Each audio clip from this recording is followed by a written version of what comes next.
Hello बच्चों, कैसे हो आप सभी। मैं आशा करता हूं कि आप सभी अच्छे और स्वस्थ होंगे। तो बच्चों, आप सभी का मैं वेलकम करता हूं फाइनल स्टडी सेंटर पर। यदि आप भी 11th और 12th क्लास की केमिस्ट्री और फिजिक्स को अच्छे तरीके से पढ़ना चाहते हो और प्रॉपर नोट्स बनाना चाहते हो, वो भी एक आसान भाषा में, तो प्लीज़ हमारे चैनल को सब्सक्राइब कर लीजिए, क्योंकि हम आपसे वादा करते हैं कि हम इस चैनल पर आपको बेहतरीन तरीके से 11th क्लास की केमिस्ट्री और फिजिक्स पढ़ाएंगे और प्रॉपर आपके नोट्स भी बनवाएंगे। तो चलो बच्चों, वीडियो शुरू करते हैं।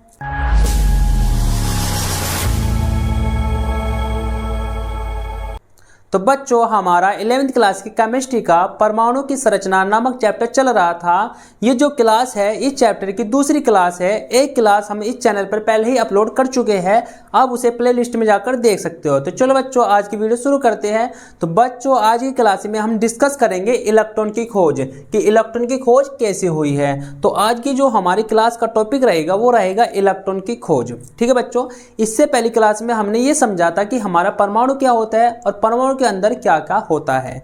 तो हमने पढ़ा था कि परमाणु के अंदर हमारा इलेक्ट्रॉन होता है, प्रोटॉन होता है और न्यूट्रॉन होता है। लेकिन आज हम डिस्कस करेंगे इस वीडियो में कि हमारी इलेक्ट्रॉन की खोज कैसे हुई है। तो चलो बच्चों, शुरू करते हैं। तो बच्चों, हमारी आज मेन हेडिंग रहेगी इलेक्ट्रॉन की खोज। तो देखो, सन 1859 में जूलियस प्लांकर ने एक लंबी कांच की विसर्ग नली में गैसों की चालकता का कम दाब पर अध्ययन किया। उसने एक विसर्ग नली लिया जिसके दोनों सिरों पर एक एक धातु के इलेक्ट्रोड लगाकर सील कर दिया। विसर्ग में एक पार्श्व नली, मतलब इसको हम कहते हैं साइड ट्यूब, लगी होती है जिसको निर्वात पंप से जोड़ दिया गया है। देखो, जो हमने अभी पढ़ा है ये एक वैज्ञानिक का प्रयोग है, और वो वैज्ञानिक क्या है हमारा, जूलियस प्लांकर। तो जूलियस प्लांकर का ये एक एक्सपेरिमेंट है। इसको हम समझते हैं कि जूलियस प्लांकर का एक्सपेरिमेंट क्या था। देखो, जूलियस प्लांकर ने 1859 में एक क्या ली बेटा, विसर्ग नली ली। विसर्ग नली, वो भी बेटा किसकी, एक लंबी कांच की विसर्ग नली। तो यहाँ पर हमने क्या करा बेटा, ये जो हमारी नली है ये हमारी एक कांच की लंबी नली है, इसको हम कहते हैं विसर्ग नली। ठीक है बच्चों, उसके बाद जो हमारी नली ली थी उसने क्या किया बेटा, जो गैस होती है गैसों की चालकता का कम दाब पर अध्ययन किया। मतलब गैसों की चालकता का कम दाब पर अध्ययन किया, और इस नली में एक पार्श्व नली लगा दी, इसको हम बोलते हैं बेटा साइड ट्यूब। और साइड ट्यूब के ऊपर हमने क्या करा, जूलियस ने एक निर्वात पंप लगा दिया। क्या लगा दिया बेटा, निर्वात पंप, इसको बोलते हैं हम वैक्यूम पंप। अब इस निर्वात पंप का कार्य क्या होता है बेटा, इस निर्वात पंप का कार्य ये होता है कि इसके अंदर जो गैस भरी हुई है, इस ट्यूब के अंदर जो गैस भरी हुई है उसको बाहर निकालना। ठीक है बेटा, जैसे निर्वात पंप इस ट्यूब के अंदर से गैस को बाहर निकालेगा तो इसके अंदर क्या हो जाएगा, प्रेशर हाई हो जाएगा। ठीक है बेटा, तो जैसे ही इस ट्यूब के अंदर से निर्वात पंप हवा बाहर निकालेगा, गैस बाहर निकालेगा, तो इस ट्यूब के अंदर का प्रेशर क्या हो जाएगा, हाई हो जाएगा। ठीक है बच्चों, और इसने क्या करा बेटा, जूलियस प्लांकर ने दो धातु के छड़ ली बेटा। ये हमारी क्या हो गई, धातु की छड़। तो ये हमारी हो गई बेटा धातु की छड़, धातु की छड़। और इन धातु की छड़ को क्या कहते हैं बेटा, इलेक्ट्रोड कहते हैं। क्या कहते हैं बेटा, इलेक्ट्रोड कहते हैं। और इन दोनों को एक बैटरी से जोड़ दिया गया बेटा। इन दोनों छड़ों को क्या कर दिया गया, एक बैटरी से जोड़ दिया, जिसका वोल्टेज हमारा 10,000 वोल्टेज है। कितना है बेटा, 10,000 वोल्टेज है। 10,000 वोल्टेज आप आइडिया लगा सकते हो कि कितना हाई लेवल करंट होगा, क्योंकि जो हमारे घर में एक नॉर्मल वोल्टेज आता है वो 250 वोल्टेज होता है। कितना होता है बेटा, 250 वोल्टेज। तो आप सोचिए कि हमारा 10,000 वोल्टेज कितना होगा, 10,000 वोल्टेज। ठीक है बच्चों, तो उसने क्या करा, 10,000 वोल्टेज से इन दोनों हमारी जो छड़ थी धातु की, इनको जोड़ दिया गया।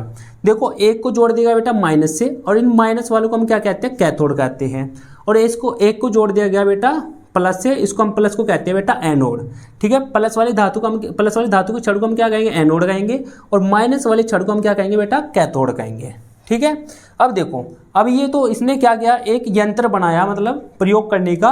अब इस प्रयोग में किया क्या, तो जूलियस के प्रयोग के निष्कर्ष, मतलब इसने क्या किया, देखो इसने क्या करा, सामान्य दाब पर विद्युत धारा प्रभावित नहीं होती। मतलब इसका निष्कर्ष ये निकला कि सामान्य दाब पर विद्युत धारा प्रभावित नहीं होती। अब समझो, जैसे ही बेटा सामान्य दाब का मतलब यह है कि इसमें जो गैस पहले थी वो गैस जो है मतलब जैसे अभी क्या है यहाँ पर क्या है सामान्य दाब है, यहाँ पर क्या बेटा सामान्य दाब है, ऐसे ही स्टोव के अंदर सामान्य दाब है।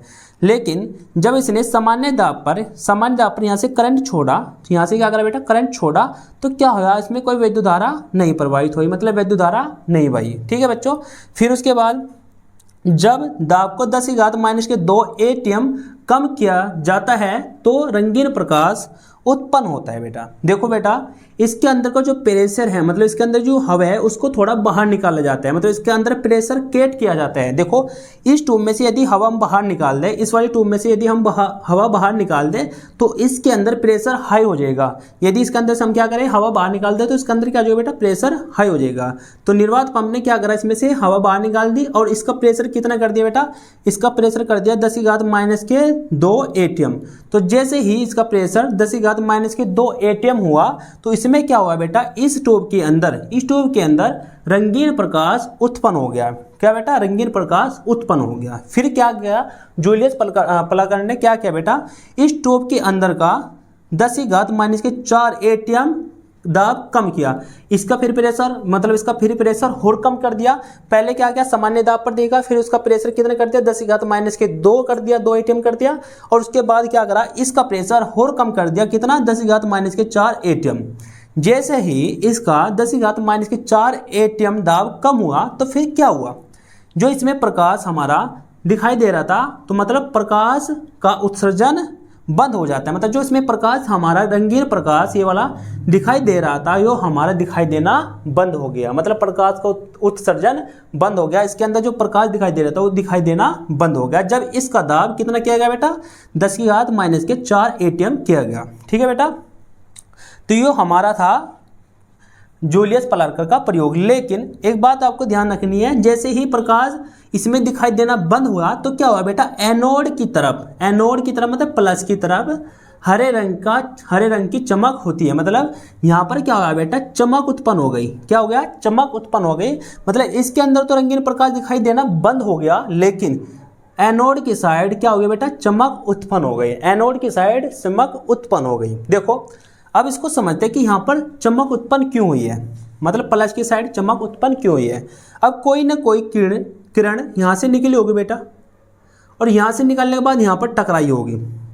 जब यहाँ से कोई किरण निकली होगी तो यहाँ पर टकराई होगी बेटा, और जब यहाँ पर टकराई होगी तो क्या होगा बेटा, यहाँ पर हमारा कलर दिखाई दिया होगा। और कलर कौन सा है बेटा, हमारा हरा रंग यहाँ पर दिखाई दिया। कैसा कलर दिखाई दिया बेटा, हरा रंग यहाँ पर दिखाई दिया। इसका अर्थ ये हुआ कि यहाँ पर जो हमारा ग्रीन कलर दिखाई दे रहा है, यहाँ पर जो हमारा ग्रीन कलर दिखाई दे रहा है, इससे हम ये आइडिया लगा सकते हैं कि भाई हमारा जो माइनस है ना, ये माइनस इलेक्ट्रोड है, इससे कुछ चीज़ निकल रही है, मतलब इससे कुछ कण निकल रही है जो हमारे प्लस की ओर चल रही है। किसकी ओर चल रही है बेटा, प्लस की ओर चल रही है। किसको और चल रहा है, प्लस की ओर, मतलब यहाँ से कोई किरणें निकल रही है जो प्लस की ओर चल रही है, और प्लस की ओर टकरा कर यहाँ पर कैसा कलर उत्पन्न कर रही है बेटा, ग्रीन कलर, मतलब हरा रंग उत्पन्न कर रही है, हरा रंग उत्पन्न कर रही है। ठीक है बेटा, देखो अब माइनस से कोई किरणें निकल रही है जो हमारे प्लस की ओर चल रही है, ये हमें पता चल गया जूलियस प्लाकर के प्रयोग से।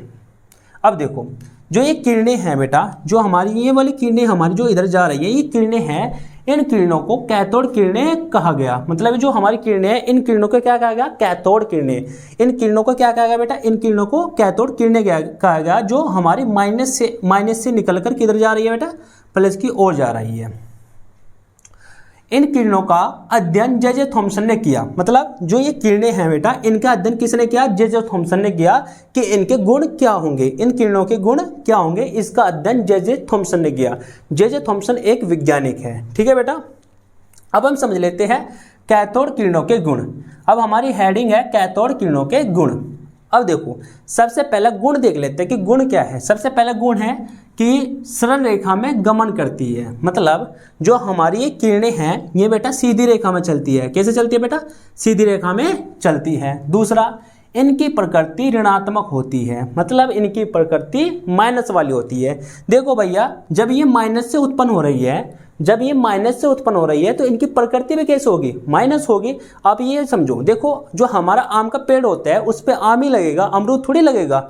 यदि अमरूद का पेड़ है तो उस पर अमरूद ही लगेगा, आम थोड़ी लगेगा।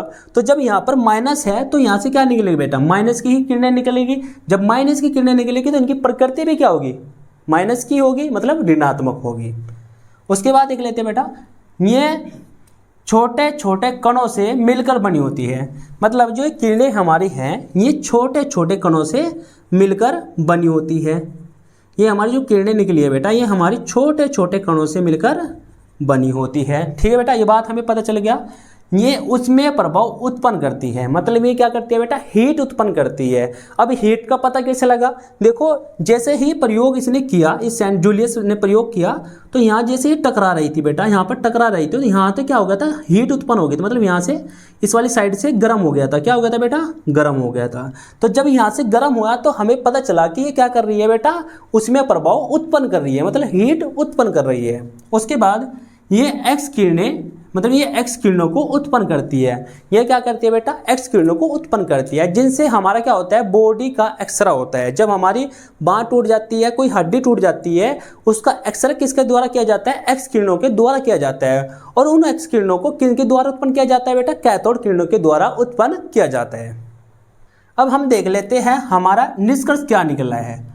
उपरोक्त गुणों के आधार पर यह निष्कर्ष निकलता है कि कैथोड किरणें ऋणावेशित कणों से मिलकर बनी होती है। मतलब इस पूरे प्रयोग से, इस पूरे एक्सपेरिमेंट से ये पता चलता है कि भाई जो हमारी ये वाली कैथोड किरणें हैं ये हमारे किससे मिलकर बनी है बेटा, ऋणावेशित कणों से मिलकर बनी है, मतलब माइनस के कणों से मिलकर बनी है। जिन्हें वैज्ञानिक अस्ट्रोनी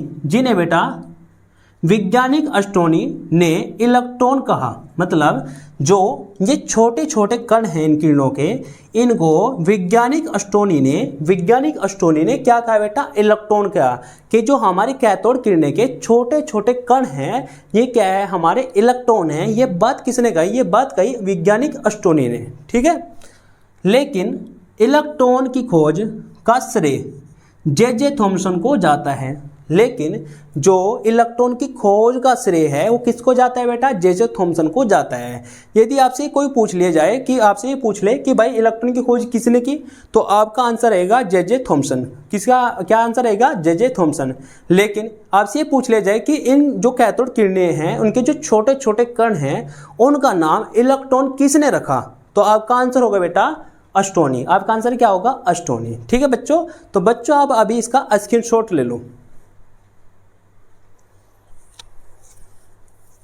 आई होप कि आपकी समझ में आया होगा। यदि आपकी समझ में आया तो प्लीज़ वीडियो को लाइक कर दीजिए।